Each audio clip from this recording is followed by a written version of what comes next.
This angle's not gonna get any better.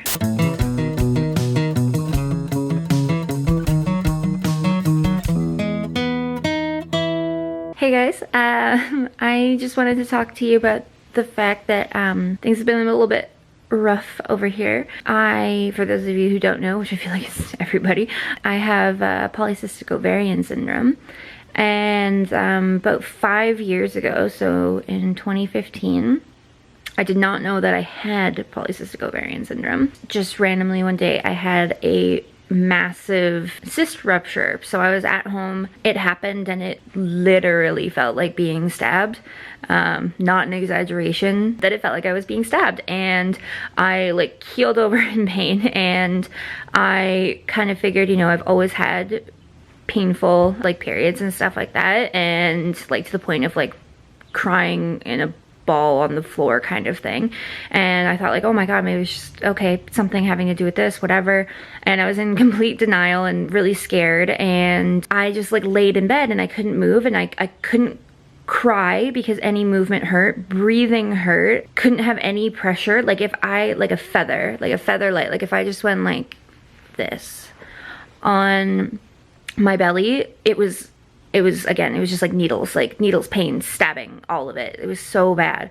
So eventually Kyle got like really scared, and he just decided he wasn't going to listen to me anymore, which is really smart. And he called an ambulance. So they came, and it was these two guys, and we used to have this really like steep staircase. Like I feel like staircases are a little bit more gradual. This one was like it was really tall. So they couldn't bring like a gurney in and like wheel me down or anything. So they brought in like this, almost like a chair. And I very vaguely remember this, but basically, so they're asking me what's wrong and everything, and I was explaining my pain to them, and they were like, okay, we kind of feel like the quickest way to handle this situation is to just move you, like get you up like as fast as possible. And I was like, yeah. And I was like, I'm gonna warn you though, I am going to scream. I'm going to cry. It's going to be bad. And they were like, you okay with that? And I was like, yep, let's do this. And they were like, all right. So they just like quickly, boom, got me standing. And then so they kind of just like had me standing, but just like stopped and just to kind of check how I was. And I was like, I remember feeling really all of a sudden just like cold, like lightheaded. I don't remember anything. So what happened though, Kyle was standing in the doorway watching this. So he said that I just went like white. And then I blacked out and I fell back on the bed and I had like a seizure. I don't know the extent of like how bad it was. I don't think it was like long or intense or anything like that, but that's what happened. And so they just were like, nope, and just kind of grabbed me and immediately put me into the chair thing, which is where I woke up again. I was just feeling really like very lightheaded, very dizzy, lightheaded, like I was struggling to stay conscious. And then they started taking me down the stairs. They were just like, at this point, they're just rushing me, right? So I remember kind of being like, kind of again blacking out a little bit while we were going down the stairs, and then being in the ambulance, and then being on a gurney and everything. And yeah, so then they like took me to the hospital, where it took quite a while for them to like basically deal with me being in pain. I was obviously seen pretty quickly, but they had to do a bunch of testing beforehand, given the circumstance. So like sometimes cysts can rupture as like a symptom almost of pregnancy. So I just want to preface this by saying that I am not and never have been pregnant in my entire life, to my knowledge, but like I have never knowingly been pregnant ever. And so obviously I was not pregnant, but it took a little while to like get all the blood tests and do all the things that they needed to do before they were like allowed to give me medication.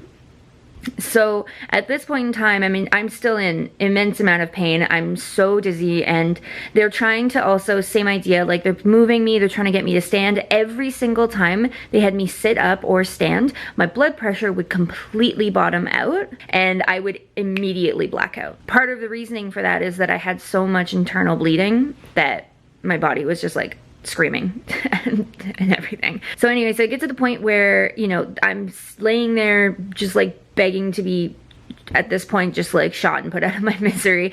And my pain scale is like 12 out of 10. And this is not an exaggeration. I am not exaggerating how bad it was. Painful experiences. I mean, like, I know that you see like these movies where people are being like tortured and stuff. Totally. Like, I am sure that is so bad. I can't even fathom how bad that is. And obviously it's never been happened to me before. But this felt like I had porcupine for a baby covered in acid that I was trying to give birth to. Or potentially that it was just trying to bust its way out of my belly. Like, that's how painful this was. It was really, really bad. And I didn't have fun. So yeah, so eventually I got pain medication. It brought me to like an 8, probably. I'm gonna say like an 8 out of 10. So I'm still in tons of pain, but it just took like a little over the edge off. And then gradually, so they're monitoring how I'm responding to the pain meds and this. So they're like, okay, like we need to give her more than this kind of thing. So that's what happened. And then I needed to be transferred to a different hospital in my hometown. There are 2 hospitals, so they transferred me to a different one because the one that they took me to was closer to my house, but it's actually more like a specialty kind of hospital. They're like known for, I think, their cardiac wing and stuff like that. So I didn't really need to be there, and the other place is more equipped, have me in their intake kind of thing.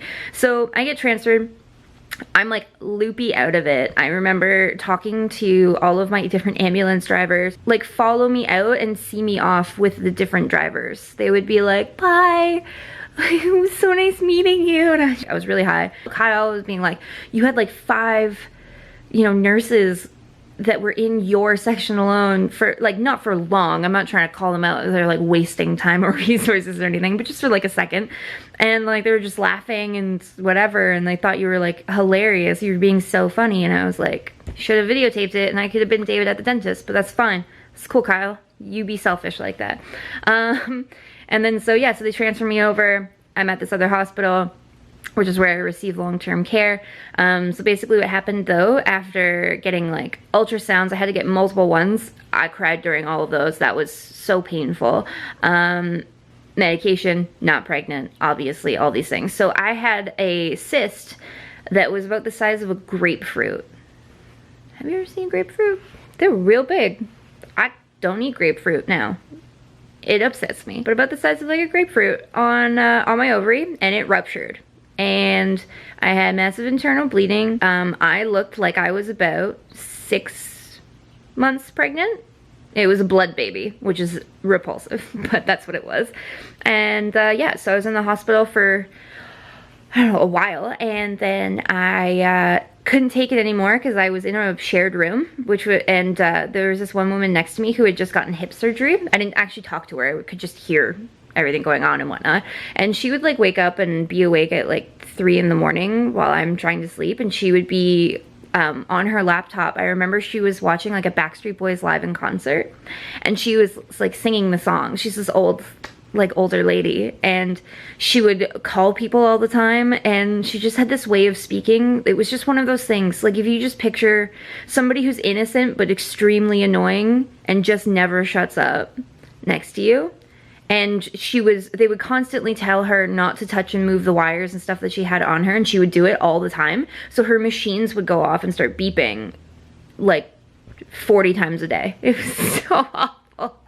I hope she's fine, but like, it was the worst. So I just felt like I wasn't sleeping. I couldn't get up and go to the bathroom, so like I had a catheter in and all this sort of stuff. Like I literally couldn't move. At one point, one of my IVs fell out, so I had one in my arm and in my hand.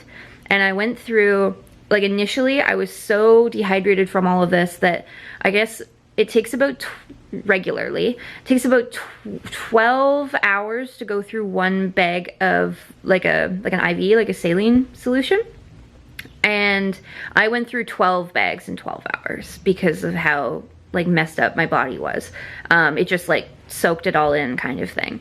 So that was on the first day though. And then after that, I think it kind of, I was still taking a lot, but it was like regulating itself a bit better. But yeah, so I had this IV in my arm, and it's like fell out or something, I don't quite remember, but it needed to be reinserted. And so a nurse came and put it back in, and she messed up and she didn't put it into my vein, it went into my arm. So my arm, my forearm here, just like ballooned up, like massive.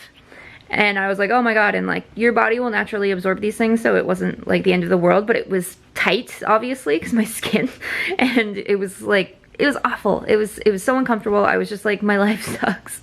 Somebody please help me. Yeah, so it just like wasn't great. I wasn't really, like I was eating, but not really. Like I said, I couldn't get up to go to the bathroom. My back, like my body, this like everything ached because I couldn't move positions. I could only lay on my back. I couldn't lay on my side really until like a little bit later. I could kind of lay on one side, but I couldn't lay on the other because it would pull on all of my IVs and stuff. So I could only lay on, think on my right side like I am currently. And yeah, it was really, really rough. I did not have a fun time. And then I just couldn't take it anymore. I was just like so, like I think emotionally traumatized from the whole thing. I was barely seeing Kyle. Like I had a couple, like my mom and a couple friends come and visit me and stuff. But yeah, it was just like awful. I felt so terrible and I was so tired. I just couldn't sleep.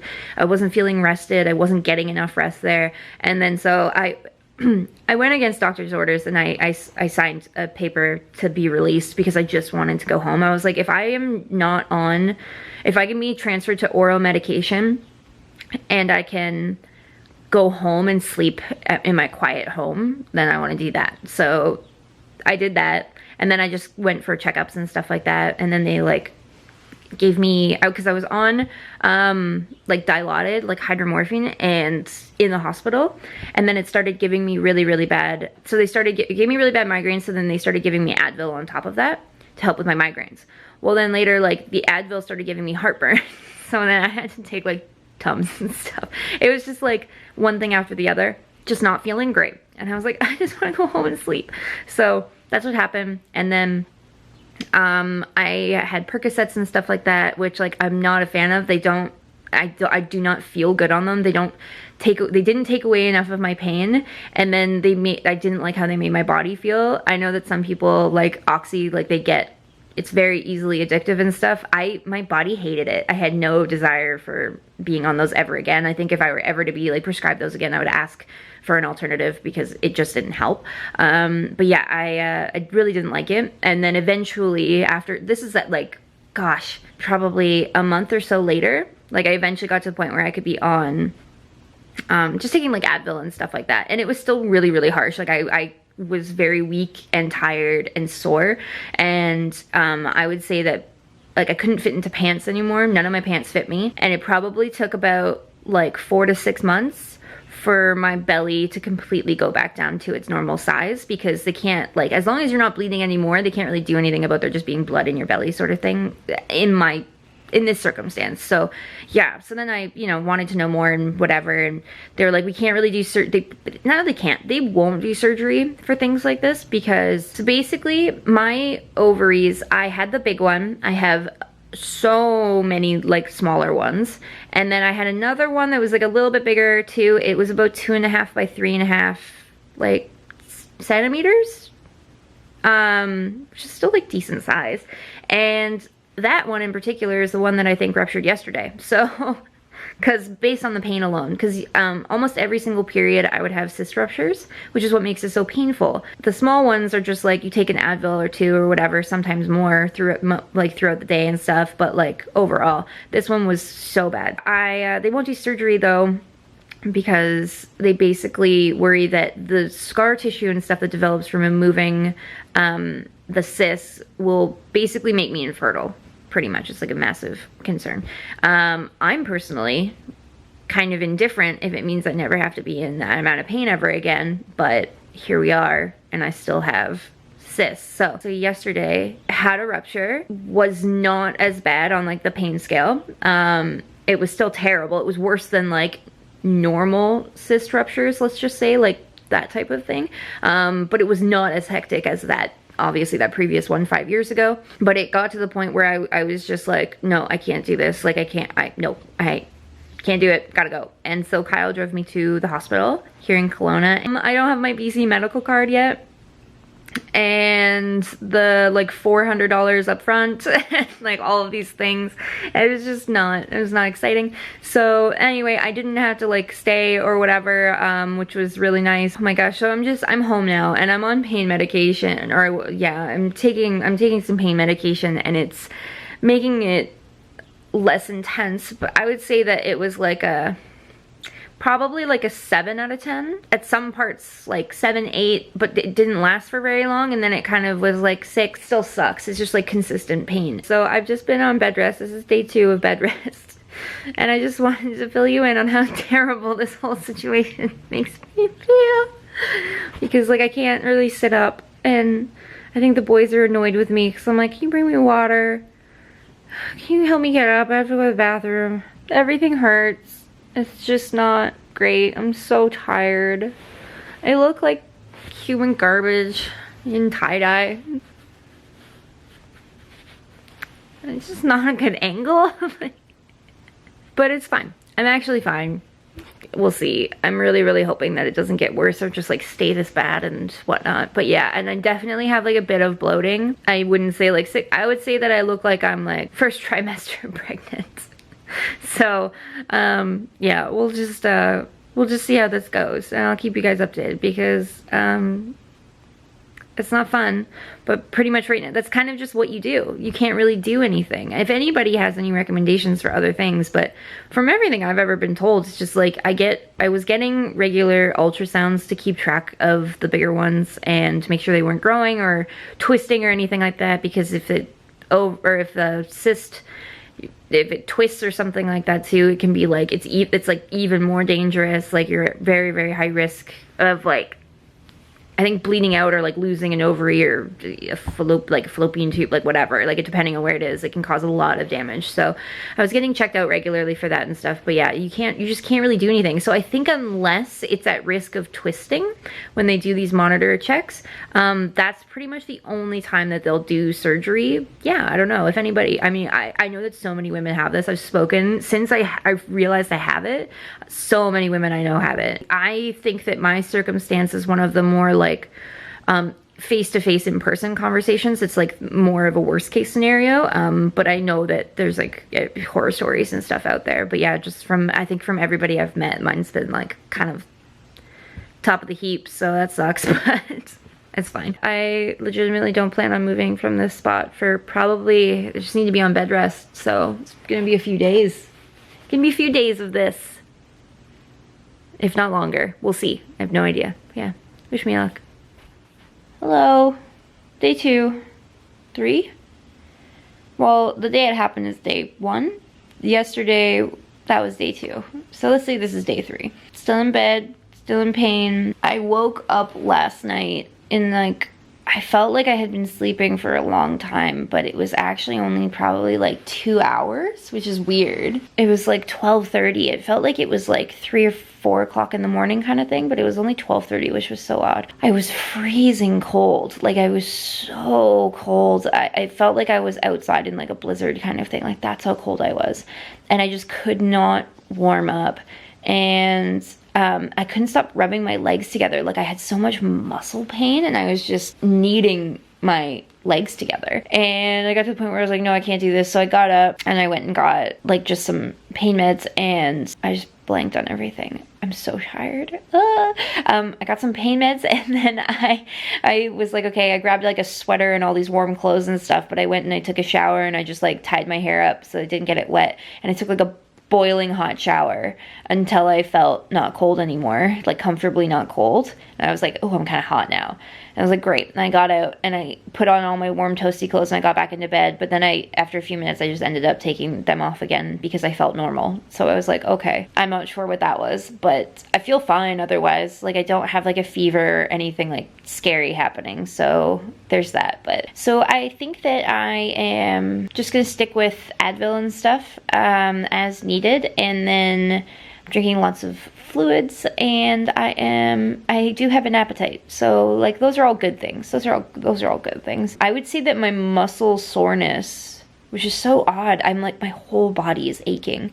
Like, you know when you have like a really bad like fever or flu or something, whatever, you're just like really sick, and your whole body aches. It's like that, but like the worst one you've ever had times like 3. Like I've cried multiple times today over how much my body hurts, and it's just not great. But I do actually remember my body hurting this much after the last cyst, and I attributed it to being in bed so much. And I guess like I am in bed a lot, but it hasn't been that much time that I would think that it would be the same level of soreness. So I'm wondering if it's just like a response, like a healing response or something like that. I'm not sure. See you tomorrow. Good morning. It's 9:46, but I've been awake since 7:30, I think. Yep, probably. I've been waking up at like 7:30 every day, which is weird. I feel pretty well the same today. It still hurts to like sit up and to walk and everything like that. Like I just randomly am very like achy. The body aches are not good, but I'm getting to the point now where as soon as I take like an Advil or something, I have like a decent amount of hours of relief. But then as soon as it starts wearing off again, all of that comes back. So yeah, it's just pain management right now and laying in bed. Like, I don't have the energy to do anything. I have this really cool like commissioned piece for a restaurant logo that I was going to be designing, or I am still going to be designing it and everything, and I've just been like, I can't sit up to like comfortably sit and do that for a few hours. My arms are sore, everything hurts, I'm like shaky and weird, and I'm just like, no, I can't be doing like graphic design right now. So that's been put off. And then other than that, it's honestly just the exact same, so it's not super exciting. I've never looked better. All right, update tomorrow. Hey guys. Everything's the same. Buddy, that's about it.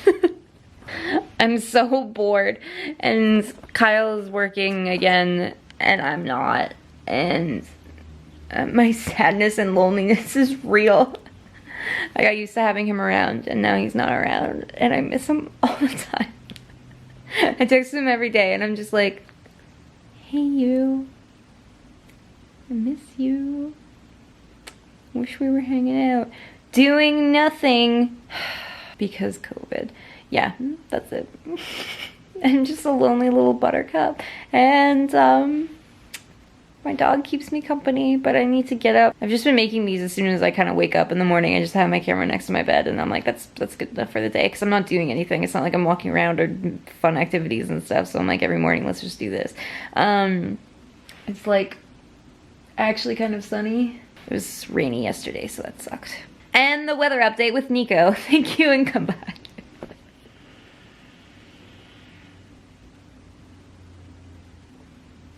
Good morning, guys. I have extremely exciting news. I can sit up, and it doesn't make me want to cry. That's the thing. Watch this. Check this out. Nice. Not cute.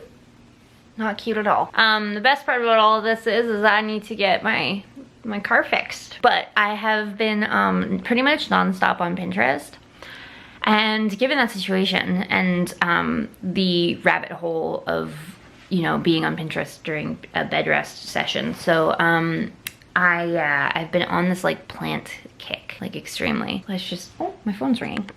Okay, so that was actually for my part. It's not ready today, it'll be in tomorrow, so that's fine. That gives me another day of hanging out and doing nothing to feel better, and then I can drive. Yeah, so I'm thinking that over the next couple days, I want to turn my living room into like a plant jungle. Should I spend all my money on plants? No. Will I? Yeah, for sure.